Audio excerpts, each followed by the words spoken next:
Everyone in Ikeno-o knows about the nose of Zenchi Naiku.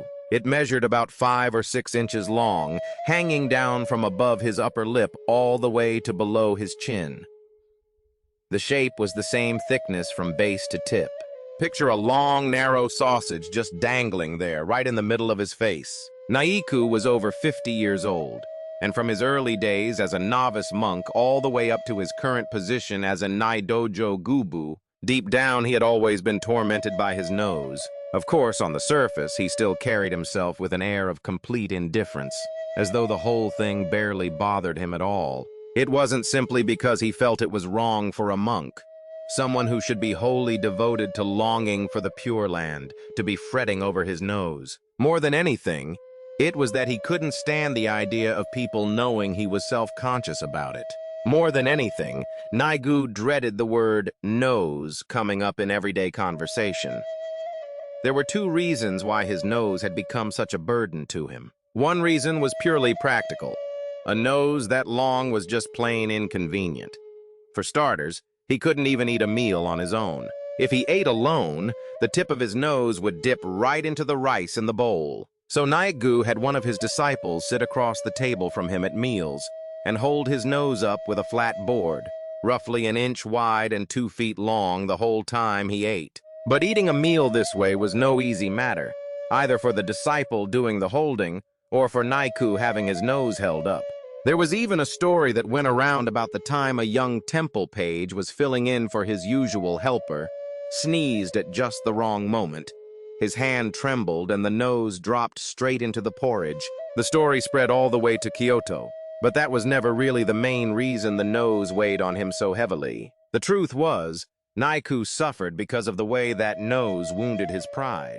The people of Ikenu said that for a man with a nose like that, Zenchi Naiku was lucky to have become a monk rather than a layman. People figured no woman would ever agree to marry a man with a nose like that. Some even went so far as to say that his nose was the very reason he had become a monk in the first place. But Naiku never once thought that being a monk had spared him even a little from the burden of his nose. Naiku's pride was simply too delicate to be swayed by something as circumstantial as whether or not a man had a wife. So Naichi made efforts, both actively and passively, to restore the pride that had been so wounded. The first thing he thought of was finding a way to make his long nose look shorter than it actually was. When no one else was around, he would stand before a mirror and study his reflection from every angle, racking his brain for ways to make it look shorter. Sometimes just shifting the angle of his face wasn't enough to put his mind at ease, and he would prop his chin in his hand or press his fingers against the tip of his jaw.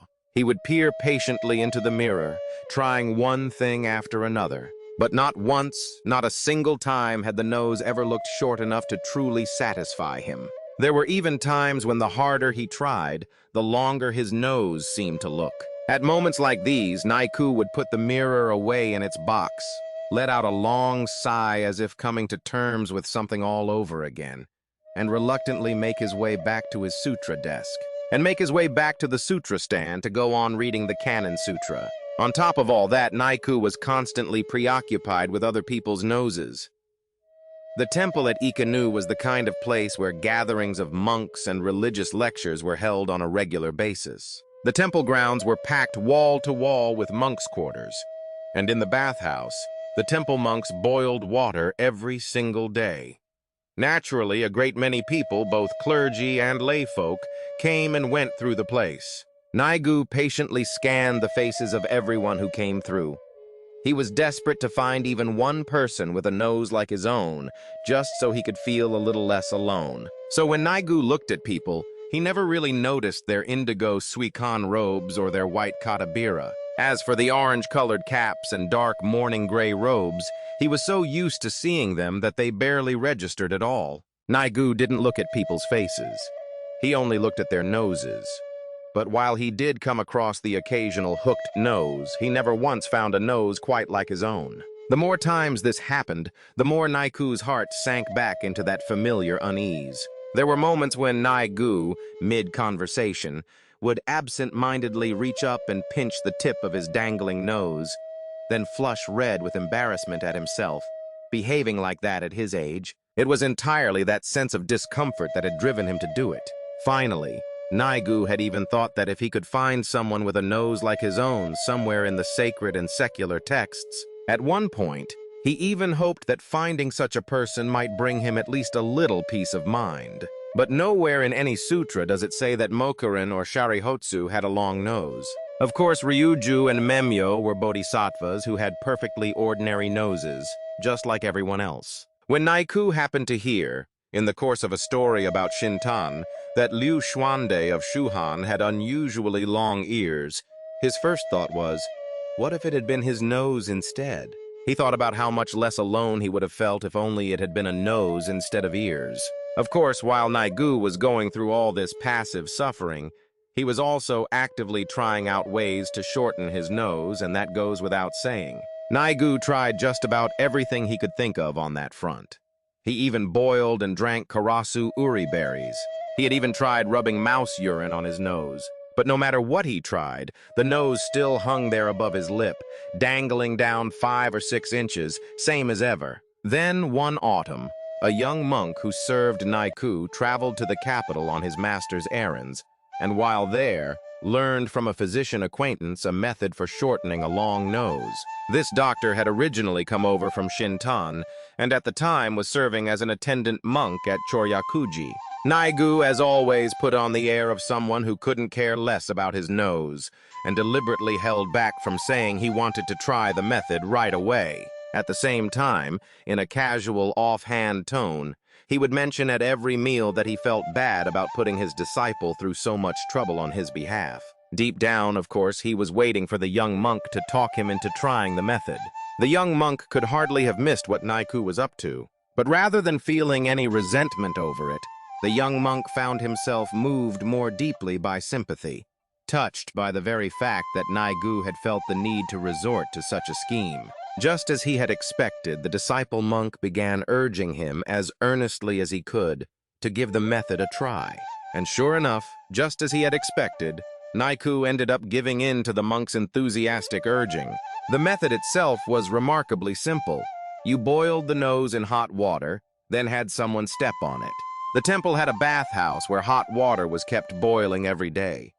The disciple filled a small kettle right away with water so scalding that you couldn't even dip a finger in, and carried it over from the bathhouse. But if he stuck his nose directly into the pot, the steam would billow up and risk burning his face. So they punched a hole in a flat wooden tray, used it as a lid over the pot, and put his nose down through the hole into the hot water. The only thing was, no matter how hot the water, his nose felt nothing at all. After a while, the young monk spoke up. It should be well and done by now, I'd say. Naiku forced a wry smile. If you only heard that much, he thought, no one would have any idea they were talking about a nose. The hot water had steamed the nose until it itched like flea bites. Once the Naiku pulled his nose out through the hole in the tray, the disciple monk, steam still rising from it, planted his feet firmly and began to tread on it. Naiku lay on his side, his nose stretched out flat against the floorboards, watching his young disciple's feet moving up and down right in front of his eyes. Every now and then, the disciple monk would glance down at Naiku's bald head with a look of concern and say, "Does it hurt at all?" The doctor said to step on it firmly, "But does it hurt?" Naiku shook his head, trying to show that it didn't. But with his nose being stepped on, he couldn't move his head the way he wanted to. So he looked up at the young monk with a sideways glance, studying the cracked, chapped skin on his feet, and answered in a voice that came out sounding almost annoyed. "It doesn't hurt," he answered. And honestly, having the itchy spot pressed down actually felt more good than painful. After a while of being stepped on like that, little bumps, almost like millet grains, began to appear all over the nose. It looked exactly like a plucked bird roasted whole over an open flame. The disciple monk stopped what he was doing at the sight of it and murmured, almost to himself, "The doctor said to use tweezers to pull them out, he told me." Naiku puffed out his cheeks with a dissatisfied look and, without a word, left himself entirely in the hands of his disciple monk. It wasn't that he didn't appreciate his disciple's kindness. He understood it perfectly well. But even so, having his nose handled like some kind of object was what bothered him. Naiku sat there with the look of a patient who doesn't trust his doctor, and reluctantly watched as the young monk. He watched with the look of a patient who doesn't trust his doctor, grudgingly letting the young monk squeeze the oil out of his nose's pores with a pair of tweezers. Each plug came out shaped like the stem of a bird's feather, about 1/4 of an inch long. When it was all done, the disciple let out a little sigh of relief and said, "We'll need to boil it one more time, if you please." Naiku still sat there with his brow furrowed, looking unhappy, but going along with whatever his disciple monk told him to do. When they took the nose out after the second boiling, sure enough, it was noticeably shorter than usual. It was barely any different from an ordinary hooked nose now. Naiku stroked his newly shortened nose and, looking embarrassed, cautiously leaned in to peek at the mirror his disciple held out for him. The nose, that nose that had hung all the way down to his chin, had shrunk to almost nothing, as if it had never been so long at all. Now it sat just above his upper lip, clinging on weakly, barely there. The blotchy red patches here and there were probably marks from where it had been stepped on. Surely no one would laugh at him now. The face of Naiku in the mirror looked at the face of Naiku outside the mirror and blinked with what seemed like satisfaction. But for the rest of that day, he was still haunted by the worry that the nose might grow long again. So whether he was chanting sutras or sitting down to eat, Naiku took every spare moment to reach up and gently touch the tip of his nose.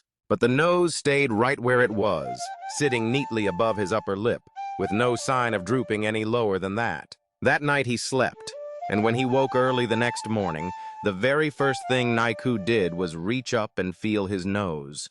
It was still short. For the first time in years, Naiku felt a sense of deep, easy relief, like he had when he'd spent long days copying out the Hokkekyo. But within 2 or 3 days, Naiku made an unexpected discovery. It started when a samurai who had come to the temple at Ikenu on some errand wore an even more amused expression than before, barely saying a word, and, he just sat there staring at Naiku's nose the whole time. And it wasn't just that. There was a young acolyte who had once let Naiku's nose drop into the rice porridge, and when they passed each other outside the lecture hall, he had been staring at the ground, trying to hold back his laughter. But it was clear he couldn't hold it anymore, and he burst out laughing all at once. The junior monks who had been sent on errands would sit quietly and listen while Naiku was facing them. But the moment he turned his back, and it wasn't just once or twice that they burst into quiet snickering the moment his back was turned. At first, Naiku told himself it was simply because his face had changed. But somehow, that explanation alone didn't quite seem to cover it.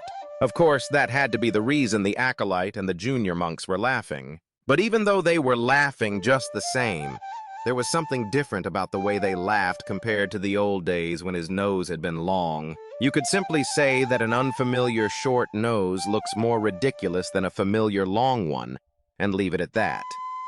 But there seems to be something more to it than that. They never used to laugh at me so openly before. Naiku would sometimes stop mid-sutra, tilt his bald head, and mutter quietly to himself, "Dear, lovable Naiku." Whenever these moments came over him, would find himself drifting, gazing absently at the painting of Fugen hanging on the wall beside him. He found himself thinking back to just 4 or 5 days ago, when his nose had still been long, and the words that came to mind were, "Like one who has fallen low from glory, just as one who has fallen low longs for the glory of better days." And he would sink into a deep, brooding melancholy. Sadly, Naiku had no insight that could give him an answer to that question. The human heart holds 2 contradictory feelings at once. Of course, there is no one who doesn't feel sympathy for another person's misfortune, but whenever that person somehow managed to escape their misfortune, a strange sense of dissatisfaction would creep in on the other side. If you put it a little more bluntly, you might even find yourself wanting to see that person fall into the same misfortune all over again. And before long, without even realizing it, a quiet but unmistakable hostility begins to take root toward that person. What made Naiku uneasy, even if he couldn't quite put his finger on why, was something he sensed in the way the monks and lay people at Ikanu were treating him. It was nothing other than the fact that he had sensed, without quite being able to name it, the selfishness of the bystander lurking in the attitudes of the monks and lay people at Ikanu. And so, day by day, Naiku grew more and more irritable. At the slightest thing, he would snap at anyone who crossed his path. It got so bad that even the young monk who had treated his nose started whispering behind his back, saying, "Naiku is going to answer for the sin of Hokenton." But what made Naiku most furious was that mischievous young acolyte. One day, hearing a sudden burst of frantic barking, Naiku stepped outside without thinking much of it. And there was the young acolyte swinging a piece of wood about 2 feet long. He was chasing a scraggly, long-haired mongrel with a piece of wood about 2 feet long. And it wasn't just chasing the dog around either. The boy was taunting him the whole time, shouting, "Watch out for your nose! Don't let it get hit! Watch out for your nose!" Naiku snatched the piece of wood right out of the acolyte's hands and gave him a hard smack across the face with it. It was the same piece of wood that had once been used to hold up his nose. Naiku now found himself resenting the very fact that his nose had grown shorter. And then one night, after dark, a sudden wind had picked up, and the tinkling of the pagoda's wind bells carried relentlessly to his pillow. On top of that, the cold had gotten noticeably sharper, and old Naiku, try as he might, simply could not fall asleep. As he lay there in bed, wide awake and staring at nothing, he suddenly noticed that his nose felt unusually itchy. When he reached up to touch it, it felt swollen, like it had taken on some fluid. And that spot alone seemed to be running a slight fever. Maybe forcing it to shrink was what brought on this trouble. Naiku pressed his hand gently against his nose with the same reverent care he might use when laying offerings of incense and flowers before the Buddha, and murmured softly to himself. The next morning, Naiku woke up early as usual, and found that the ginkgo and horse chestnut trees in the temple grounds had dropped all their leaves overnight. The garden was bright, like gold leaf spread across the ground. Frost must have settled on the pagoda's roof overnight. In the still faint morning light, the 9-ringed spire gleamed brilliantly. Zenchi Naiku stepped out onto the veranda, raised the shutters, and breathed in deeply. It was in that moment that a feeling he had almost managed to forget came back to him. Naiku quickly reached up and touched his nose. What his hand touched was not the short nose of the night before. It was his old long nose again, hanging down from above his upper lip all the way past his chin, more than 5 or 6 inches long. Naiku realized that overnight his nose had grown long again, just as it had always been. And at the same moment, he felt that same lightness of heart he had known when his nose had grown short, drifting back to him from somewhere he couldn't quite name. "Now no one will laugh at me anymore." Naiku whispered this to himself, deep down in his heart, his long nose swaying in the autumn breeze of early dawn.